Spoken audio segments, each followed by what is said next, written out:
बंधुओं देखो, गीता के अंत में भगवान श्री कृष्ण अर्जुन से कहते हैं, अर्जुन मैंने तुमको इतनी सारी बातें बताई, इतना ज्ञान दिया, तुम्हें क्या प्राप्त हुआ? तो अर्जुन एक बात कहता है, नष्टप मोह स्मृतिर लब्धा।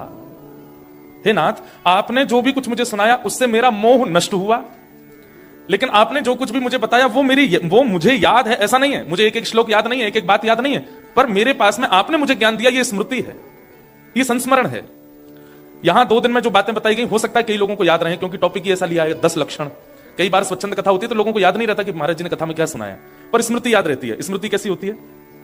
कथा में एक ऐसी कोई बात आई थी कि आंखों से आंसू आ गए थे, कथा जब हो रही थी, बाहर वर्षा हो रही थी, लोग बाग सब ऐसे बैठे थे, भोजन में ये बना था, महाराज जी ने ऐसे एक भजन गाया था, एक कीर्तन सुनाया था। ये स्मृतियां होती हैं, ये यादें। कहते हैं सत्संग भले ही याद ना हो, लेकिन उसकी स्मृति भी अगर याद रहती है ना, तो भी कल्याण हो जाता है।